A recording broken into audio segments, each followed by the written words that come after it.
Hello.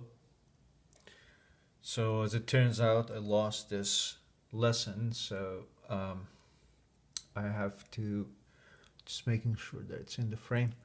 I have to obviously record this lesson again. So this is part of a series of lectures in mechatronics. What I'm discussing here in this lesson is operational amplifiers. So just a general word about amplifiers. An amplifier is a circuit with several ports that must be connected to energy sources and several other ports for inputs and outputs. We are dealing with one output amplifiers here. Ignoring power sources is common. When you're looking at circuits, you see that people ignore power sources. And it's only been like more recently that people are paying attention to the power consumption. And in that case, they obviously need to consider power sources because if your goal is to optimize the amount of power your circuit consumes, then ignoring power sources here is a disaster. But for us, mechatronics engineers, this is common to ignore power sources.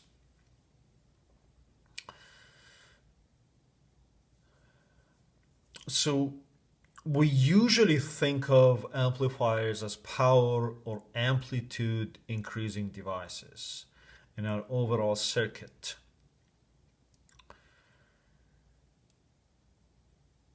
But we need to have this in the back of our minds that due to internal dynamics of these devices, all of the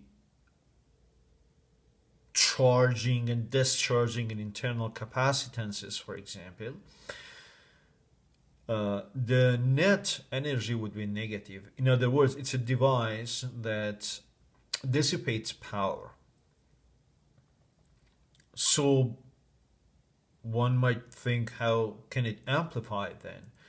The amplification occurs through the non-linear resistive behavior of the device. The output can supply more power than the input, but this extra power comes from the power supply.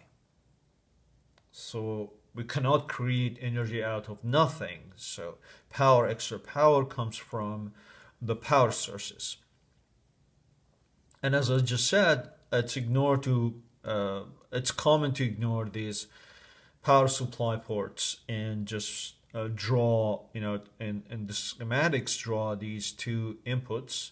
One is indicated by positive sign, this is by negative sign, this is regardless of polarity. This is called a non-inverting input, this is inverting input. And this is our output.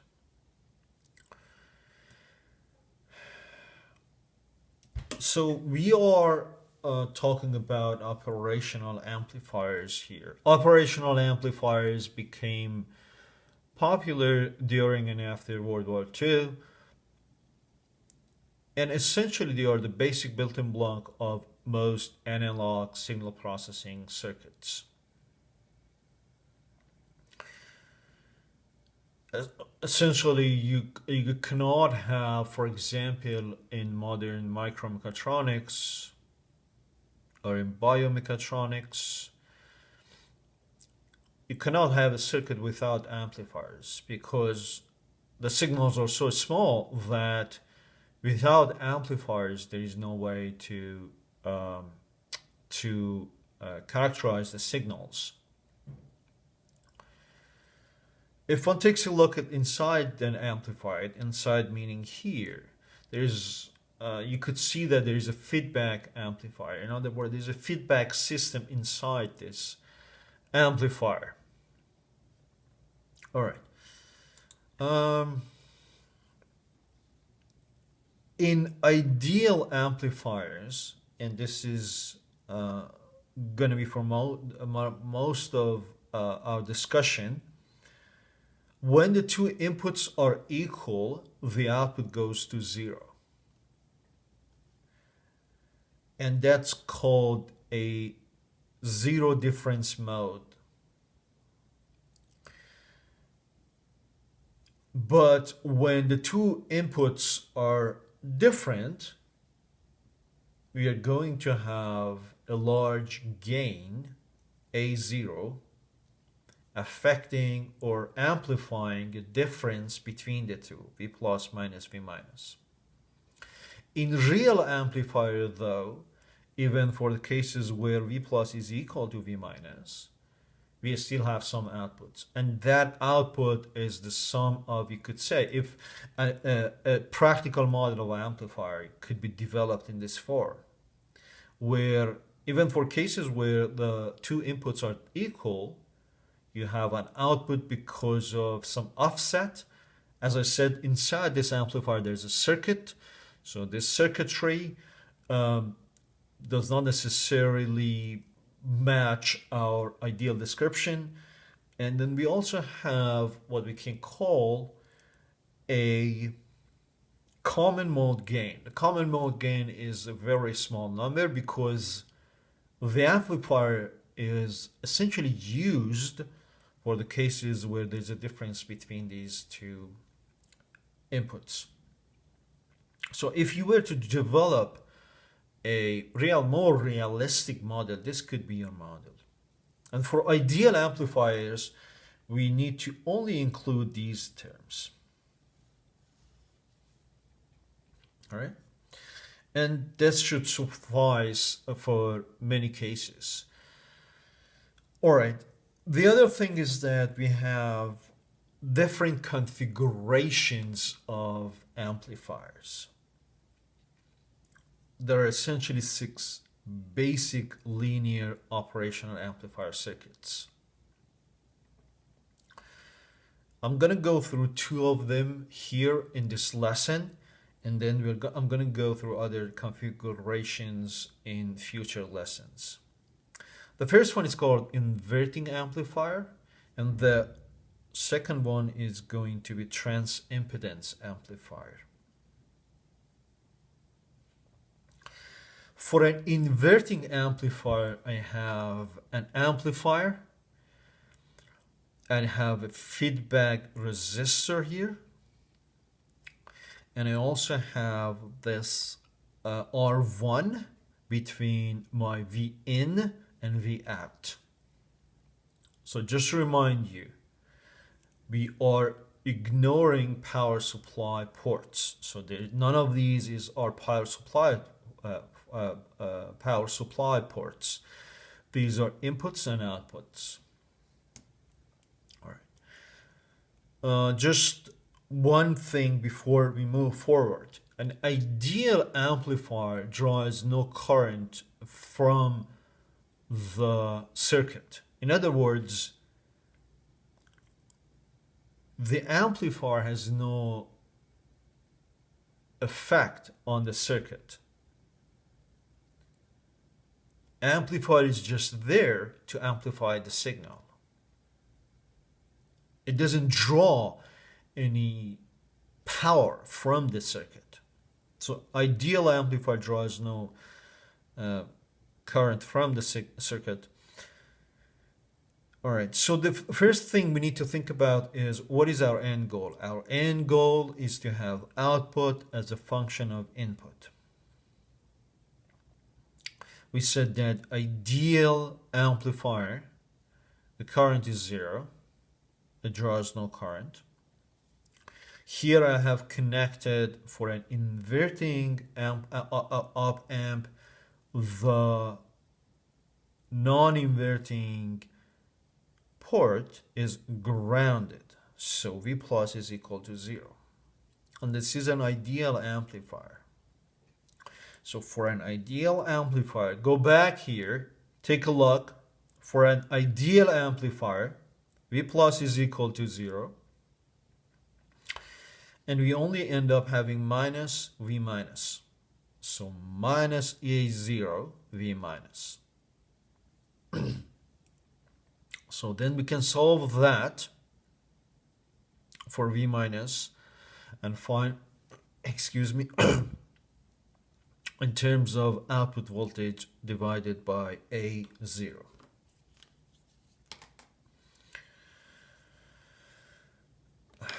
All right. So now remember that ideal op-amp draws no current from the input. I'm simply applying one of Kirchhoff's laws. In this case, I'm applying KCL, Kirchhoff's current law, to this node. And I have I, let's say, this is I.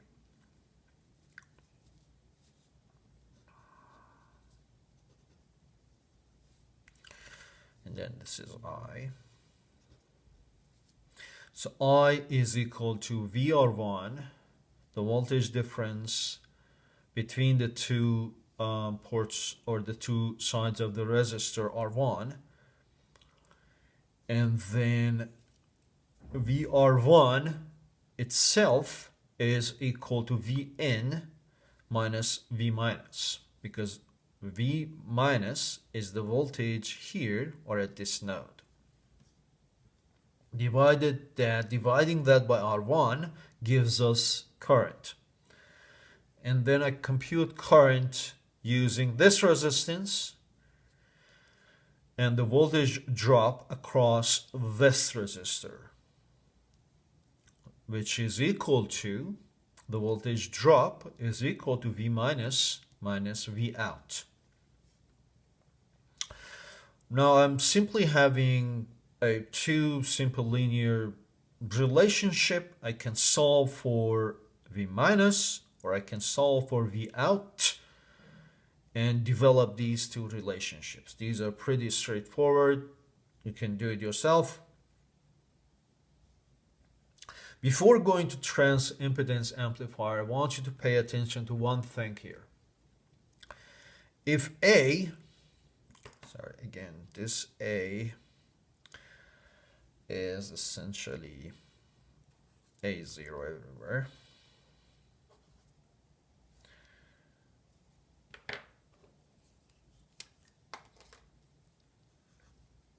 If A0 goes to infinity, meaning that we know that this A0 is a large gain, because that's the whole point of using an amplifier. Let's say it becomes so large that it goes to infinity. Then from these equations, what you actually see is that, pay attention here, if this goes to infinity, this goes to 0, we're going to end up having V out equals, or going to, minus R2 over R1 Vn. So essentially, because then the output is proportional to input, and the coefficient can be designed based on our need, we can very precisely, we are ignoring noise obviously, very precisely design our amplifiers so that we get exactly the voltage we would like to get from output, right? Okay. Now, the last thing here is transimpedance amplifier. It's very similar to the other, the inverting amplifier. The thing is, like, let me make sure that I'm in the frame. Yes, the thing is that in this case, it's not only an amplifier, it's also a converter. It converts current to voltage. All right. And this is frequently used because, for example, in MEMS and NEMS, we frequently have a parallel plate capacitor that generates current. It's a tiny current, say in nano scale. Then we would like to not only convert it to voltage but amplify that, and that's what when we use a transimpedance amplifier. In this case, again, excuse me, we ground the non-inverting input port, and we have only current source. As you remember, our ideal amplifier does not draw any current, so the current goes through R1 up to here. So what happens is that essentially the voltage drops to V out from this point, and it's an ideal current source. So all we have here is V out being equal to minus R1 IS, right? So what does it mean? It means that feedback resistor is essentially, the larger you choose this feedback resistor, you can have a larger output voltage. So the input current is converted to a voltage at the output with a scale factor determined by R1, right? Okay. So in future lectures, I'm going to describe other operational amplifier configurations and discuss some examples. Thanks for paying attention.